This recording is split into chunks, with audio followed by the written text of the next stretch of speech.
Hi, you're listening to Book Chat with author Vivian E. Moore.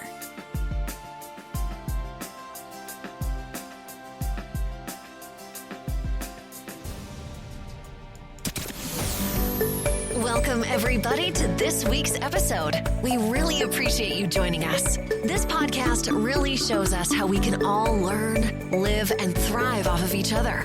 By sharing our knowledge through our conversations, we will impart some knowledge whilst learning ourselves how to progress even further. Here is your host.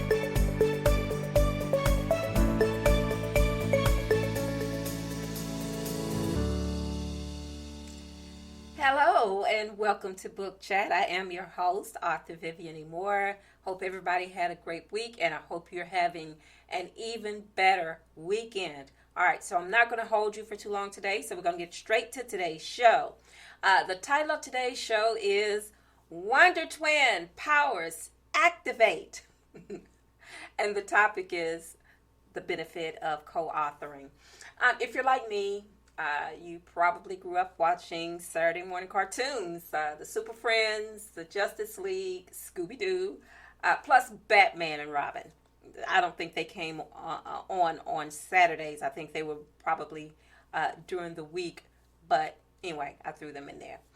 So, these were fine examples of crime fighting and justice seeking.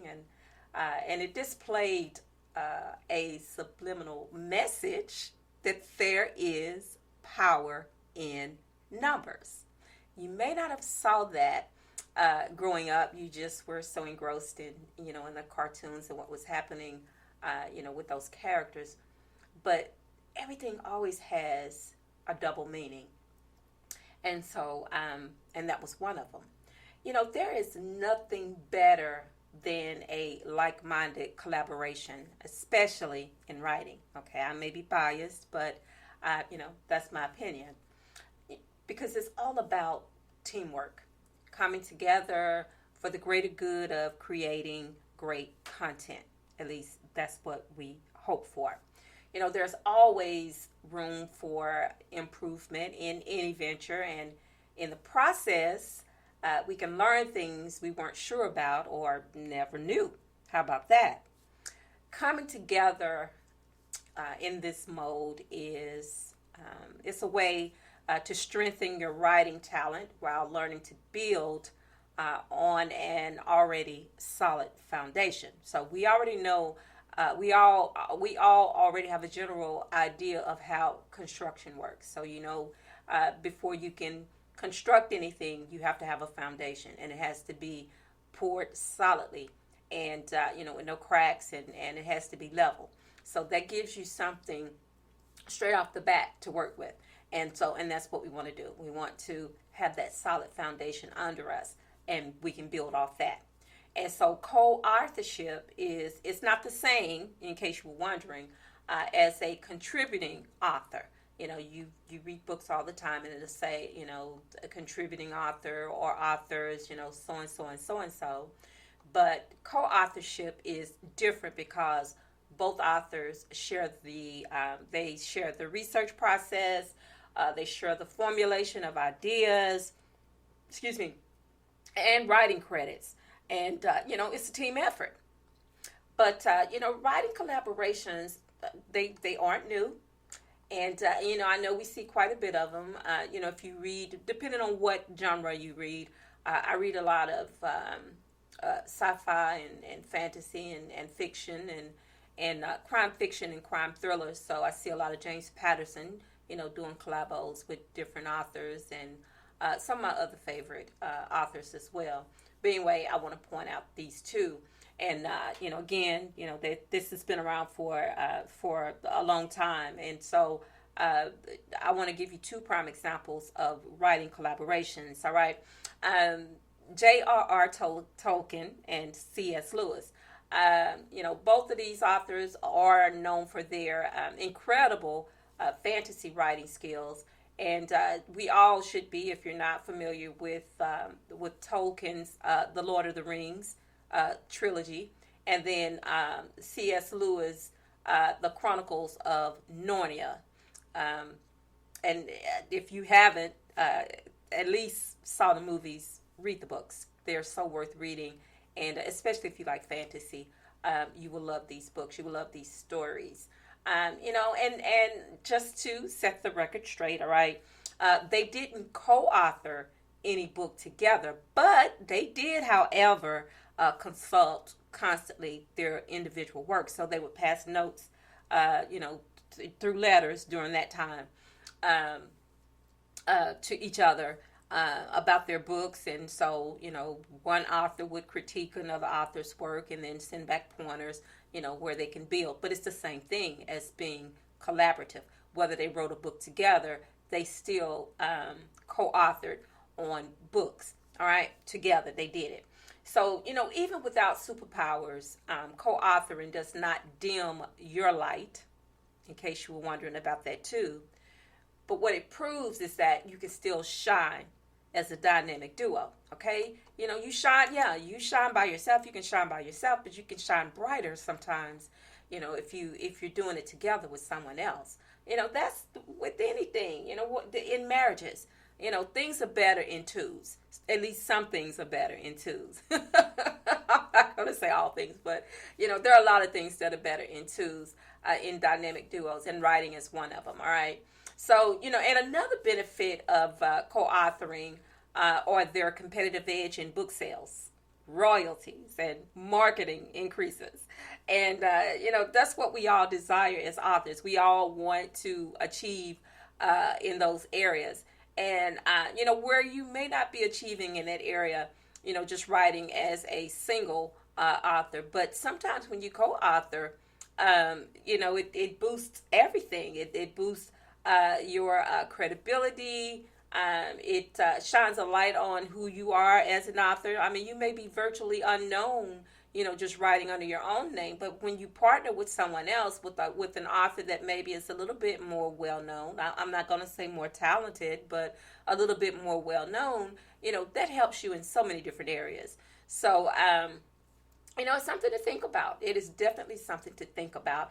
And, and not only that, but, writing as an individual is terrific, okay? But co-authoring, it displays so many things, like leadership, ability, responsibility, flexibility. And, these are things that shows that you can work well with others, all right? Co-authoring it's not for you now if you are an egomaniac and don't work well with others, all right? So I had to throw that in there because there are a lot of people who, they want the shine, they want all the glitter and the glam and all of that, and they want all the credit too.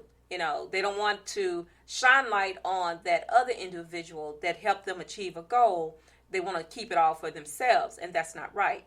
So, if that's the type personality you have, that you cannot share the lamplight with or the limelight with anyone else, then yeah, you need to most definitely work by yourself, because that's just more trouble than what it is cut out to be. All right, more trouble than what it's worth, and you know how we don't want that in our lives. So let's keep that out. All right. But anyway, co-authoring was designed for writers who don't mind sharing their talents or the stage while showcasing their individual and collaborative talent. It's all about those collaborations. You've seen it in music. You've seen it in movies. You see it in a lot of things, things that you may not think about.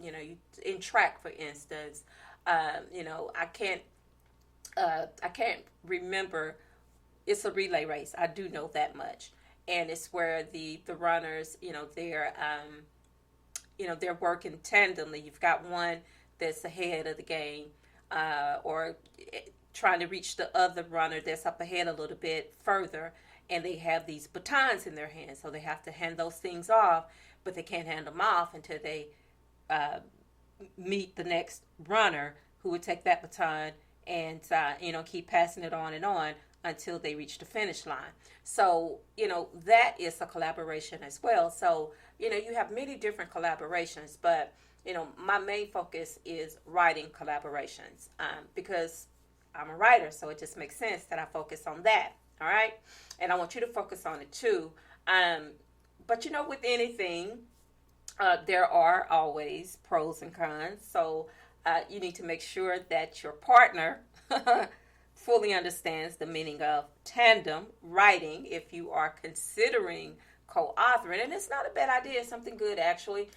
Something that more people probably should just try it out. I was thinking about doing that too, but I really haven't narrowed it down to just one individual that I would like to write with. But that is something that is on the table, and that I will revisit maybe later on in the future. But it's something that that I have thought about and am thinking about, because I just want to see. I'm not one of those type people who can't work well with others, because I can.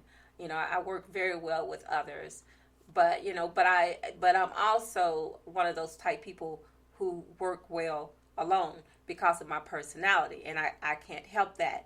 That's just who I am. And so, but I'm putting that out front, so whoever's out there listening to this that may be interested as well, just know that, that I'm an either or type person. But at the same time, I'm one of those type people who can work well with others. I have no issues with that, because, that's just who I am. And you have to be pliable. You have to be one of those type people who, can listen and can also direct. You can't lead if you can't be led. And I always said that, to be a leader, you have to learn how, you have to follow direction at some point in time in order to lead others. So that's very vital in any situation. But anyway, I said that to say this, that there will always be some conflict of interest. Even twins aren't exactly the same, even if they're identical, because they have two brains and therefore two minds. But keep that in mind before you start any team project or co-authoring. All right, guys, that's all I have for you today. And before I let you go, I want to make sure that I leave you with these URLs so you can stay in constant contact with Book Chat. Of course, the first one is to Spreaker, and that is at https://www.spreaker.com/user/Author Vivian Moore. You can follow me across all social media, which includes Facebook, Twitter, Instagram, and TikTok. All right, I got it right this time. All right. And also, you can check out my website. That is at authorvivianmoore.com or authorehshepard.com. Same person, just two different writing names. And also, I would appreciate it if you would check out my blog. That is at https://vivianmoore.blogspot.com. And while you're doing that, if you don't have Spreaker, if you don't have the Spreaker app, where you can listen to the podcast through Spreaker, you can also listen to it at Apple Podcast, Spotify, iHeartRadio, Google Podcasts, CastBox, Deezer, Podcast Static, Podchaser, YouTube, SoundCloud, JioSaven, iTunes, Audible.com, Verbal Luminary, and of course Amazon. So there you go. Those are all the places where you can listen to Book Chat, as well as a multitude of other places. These are just a few that I'm trying to help you with, so you don't have to go out there and try to decide which one you want to listen to the show. Just choose one and start listening. So tomorrow, of course, is Worship Day. It is the fourth Sunday, and I'm always excited about that. And I hope that you are too. However you're listening, or if you're going to church, or if you're still listening from home, don't stop doing that. Okay, whatever you're doing, just keep doing it until you can, get out, or if you feel safe venturing out, and going to the brick and mortar buildings. Just continue to do what you do as long as you're listening and intaking the word, because that is so important, especially in times like these. And also, it's always good to invite people to listen in, or invite them to your church, to Sunday worship service, Bible studies too on Wednesday. and children as well, because children are like little sponges. And, you may not think so, but they're listening and they are absorbing everything that's being heard. Okay. So, don't count them out, because they are important too. They need the word just like we do. And also remember to tell the ones that you care about the most, how much you care about them, because tomorrow's not promised. Today may be the only chance you get to say that. And so on that note, I love you. I hope you love me back. Until the next time you hear my voice, God bless you and goodbye.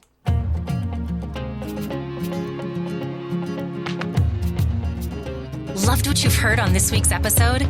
Well, the answer is simple.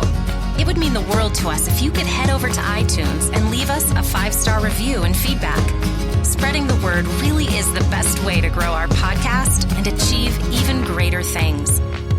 Thank you.